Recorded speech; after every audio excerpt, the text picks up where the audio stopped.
All right, today's day 151.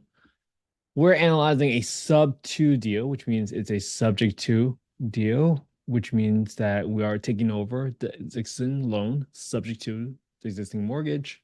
And this deal is being assigned. So a wholesaler has negotiated a deal and will be assigning it. So this deal is in 996 Cindy Joe Court, Clarksville, Tennessee, 37040. Built in 2008. This is a 1279 square feet living space, three bed, two bath. Underlying mortgage balance is 268. It's a 5.875% VA loan on interest rate, and they break out all the payments for you. Great. So let's go ahead and take a look at this property. So first thing we do is what? I typically look up the property on Redfin so that I can do a quick street view. It's like a pretty solid neighborhood. It's just very suburban. Everybody parks in the driveways. Okay, that's good. Pretty good pride of ownership based on what I see so far. All right. Let's look at some photos of the property. Property looks pretty solid. No need to replace flooring there. Maybe I'll just set aside some money for painting. There's some carpet in the bedrooms. I personally will replace it, but that's just my personal preference. Big backyard. Okay. That looks pretty good. Not much issues there. Now, this area doesn't look so bad. Let me see if I can. Let's look at the crime score really quick. I go to tophap.com, tophap.com. I go to the neighborhood section. Quick look at the crime score. It is 110. That's not bad. Slightly above average. I live somewhere where it's a 90, but we've seen areas where it's about 130, 150, 160. So it's definitely not the worst area. And neighborhood looks solid too. So next thing I want to do is I want to look up the FMR, the fair market rents for this property. Look up the county. This is in Montgomery County. And we're going to look up the small area FMRs. Look up FY 2024 FMRs. Go in Tennessee. And we're going to go to Montgomery. And we're going to get the rent ceiling for this property. This zip code is 37040. So when we look at this list, 37040, and you can see that the rent ceiling is right here, 1740, and that's the number I care most about. I'm gonna get the rents for a four-bedroom as well, which is 2100, just in case there's a creative way to add rents in this area. So 1740 and 2100. This was 37040. This is for a three bed. I'm noting down all these rents because my partners already know how I analyze deals. So that's why I'm noting it down so that they can quickly take a look at it. All right. Next thing we want to do is we want to get the market rent. So we can go to affordablehousing.com, go to the owner section, go to the market rent estimator, plug in the address, and get the rents by bedroom count. Boom, put in the bedroom count, click get estimate. And the number we want to care most about is going to be the number here on the far right, which says that within 25 units, within a 0.29-mile radius, the average rent is 1655. Now that's pretty close to 1740. So that makes me feel pretty good about getting $1,700 for my rents because we always want to take the lower of the two. Why? Because of the rent reasonableness test. The rent reasonableness test essentially states that you cannot charge more rent for a housing choice voucher holder simply because they are a voucher holder for obvious reasons, right? So let's also get the market rents for a four bedroom, 2024. Okay, we do see a lift in rents here, 1981. So there could be a chance where you might consider, hey, this is worth maybe spending a little bit more money to convert the garage into a bedroom or something like that. But that's going to cost you a little bit more money. So let's go ahead and go through a few scenarios right here. All right, the purchase price for this property, now that we've got all the rents, is purchase price, do we have purchase price? 268. Okay. And the purchase price 284,900. 284,900. Just plug in and put the numbers on the side so you guys can see it a little bit easier. And for those of you that want to see full screen, just go to youtube.com/Kent_HE. And don't forget to subscribe to the YouTube channel. I've been going live every single day, and we're just going to keep on going. So, arrears 20,705.94. Okay. Cash to seller is 0. Assignment fee is 8,000 plus $5,000 to the agent. So that's 13,000. So I got my closing costs right here at 2.5%. All right, I'm gonna plug in my numbers for the underlying loan, which is 268,044.53. 268,044.93 is a 5.875% interest rate. All right, my PITI is 1941.14. So I'm gonna go to the taxes section. I'm going to do equals 1941.14, and I'm subtract the sub-2 principal and sub-2 interest. I'm going to delete this amount here because there is no secondary loan that was there from us analyzing the deal together yesterday. I'm going to add another $35 of insurance expenses every single month because if it's a VA loan, chances are someone was living there full time as a primary residence. So when you turn it into an investment property, I just typically add about 25 to 35 bucks extra for insurance per month. Now, assuming it's a 3-bedroom, I'm going to say my rent is going to be 1,700 bucks. And now I'm going to estimate my rehab. So I'm going to go to my rehab calculator. I'm assuming there's no termite issues because it looks pretty new for the most part. Let me zero that out. Assume there's no water heater issues because someone was probably living there. I'm going to replace 2 of the toilets with high pressure flush toilets to avoid any plumbing issues. There were 3 bedrooms with carpet, so I'm going to assume it's 10 by 15 each bedroom. So that's equals 150 times 3, so 450 square feet. And I'm going to paint the entire house, which is 1,279 square feet at $3 a square foot. Put that right in there. Got $500 set aside for landscaping, and I got $1,500 for the roof just in case there's any issues there. This brings me to a grand total rehab of roughly around $13,000, which isn't that bad. All right. So now that we got our rents, we got our principal and our interest, we got our taxes and our insurance number. We have 10% set aside every single month for maintenance. We got 10% set aside every single month for property management. And I might lower the vacancy. No, I'm gonna leave the vacancy at 5%. It's not gonna make a break deal. However, right now, this is not gonna be a cash flowing deal because assuming your rental rates of $1,700, you're gonna be losing $700 after you do all your expenses. So, which means you're setting aside roughly 25% for maintenance, property management, and vacancy. So let's kind of map through the scenarios, right? So this is why it's not a deal because you're assuming your rent is $1,700. And that's the ceiling, right? You can't go higher than that. That's a negative 701 cash flow a month, and that's a negative 15.6% return. That to me is definitely not a deal. I'm gonna write down this stuff.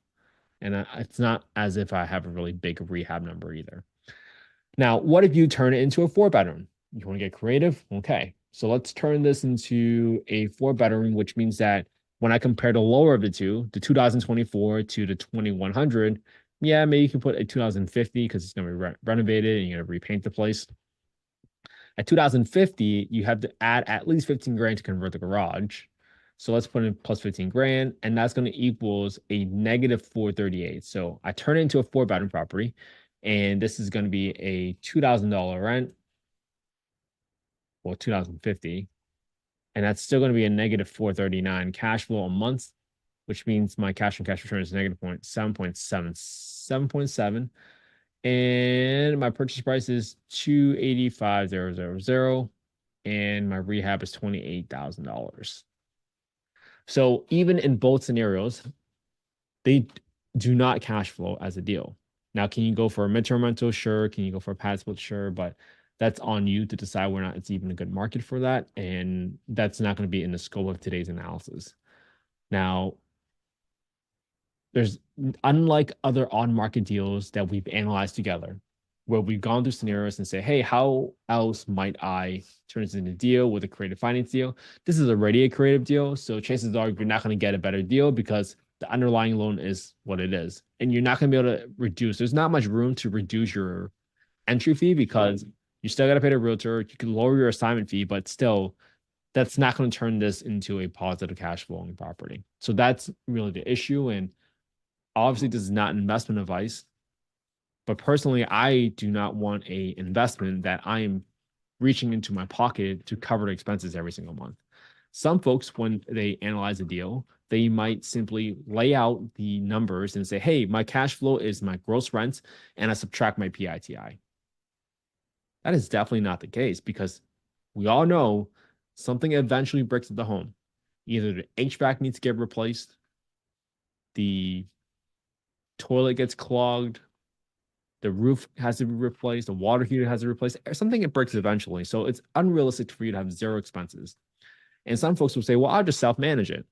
That's okay. I mean, if you understand your landlord tenant laws really well and you understand how to go through that process, maybe that's something you want to pursue and save a little bit more money.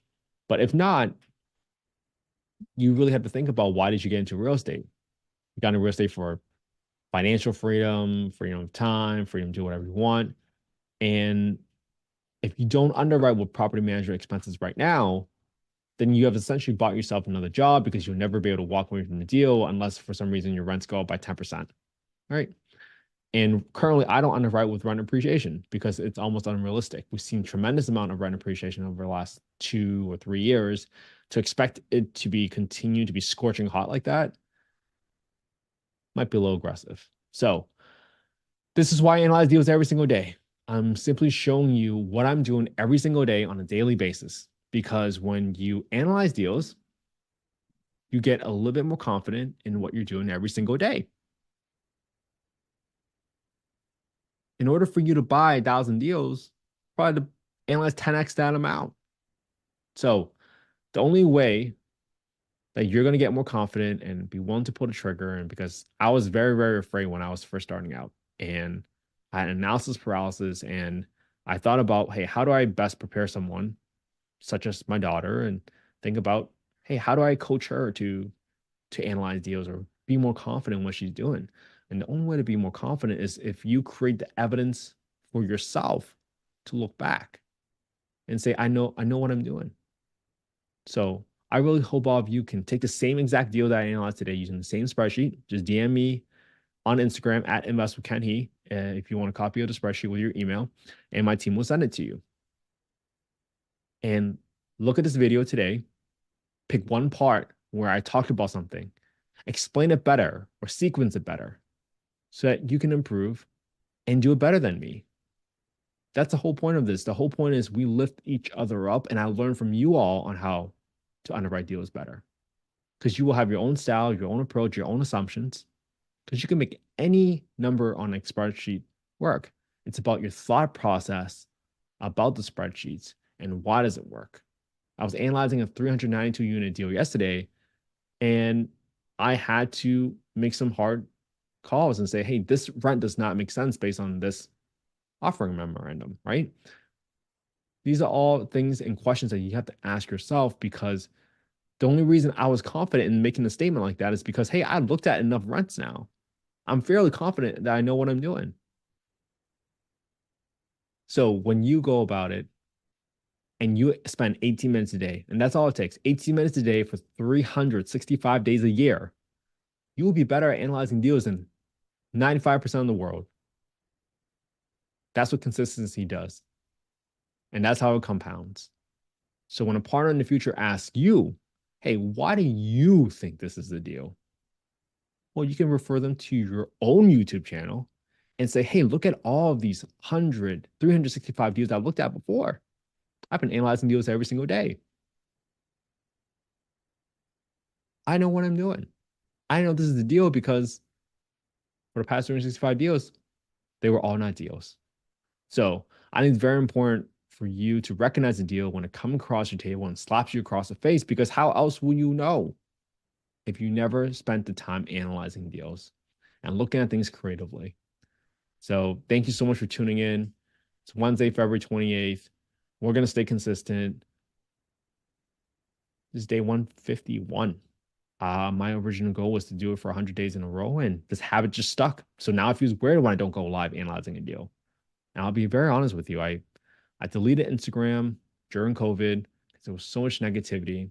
But I realized that in order to make an impact and develop the right habits, I had to come back on Instagram and social media because I think this is truly helpful and beneficial to all of those that want to get started but don't really know how to get started. Some people say you're scared because you don't know how to start. Well, today, hopefully, that gives you one area or one step that you can potentially start with. Some people will say, hey, how do I get started in real estate? And sometimes there's so many different options, so many different exit strategies. But today, just one. It's long-term rentals using Section 8 rents, which is one of the easiest ways to underwrite deals and the most straightforward ways to underwrite deals. And then once you get better practice on underwriting, then you can start building your network, your teams. And at the end of the day, your success is going to rely heavily on the team that you're building in each market. This is why I'm doing the hard work. I'm bringing folks onto the podcast that are contractors in the Kansas City market, contractors in the Atlanta market. I brought them on. Now, just because they were good contractors in the past does not guarantee that they'll be good contractors in the future. You still have to learn how to manage them, how to set the right expectations. But at least I got you the head start because I remember how scary it was when I started. And I figured, man, what if a contractor rips me off? How much is this rehab really supposed to cost? And sometimes not knowing when to start is the scariest part. But at least when you have one contractor to get a quote from, then now you can have one bid, one quote, and you can compare that against at least two other contractors. And at least now you have a baseline and understanding of your market on how much a flooring job costs and how much does a paint job cost. And you'll build up the reps and the practice and the comfort. That's it. It's super simple. I've heard this great phrase saying, and this comes from people asking me if I have a mentorship, and I don't because I try to teach it all and give it all away because I believe in affordability. I believe in access to information. And most importantly, I think people muddy the water sometimes so that you don't know how deep it is. If you learn how to underwrite the deals, you build the right teams, you buy right, you execute on a project, you take care of residents, you screen really, really well, and provide a great experience, that's what it boils down to becoming successful. So again, this is not investment advice. I'm not soliciting any investments, simply showing the work I'm doing every single day. So thank you so much for tuning in. We'll be back here again tomorrow.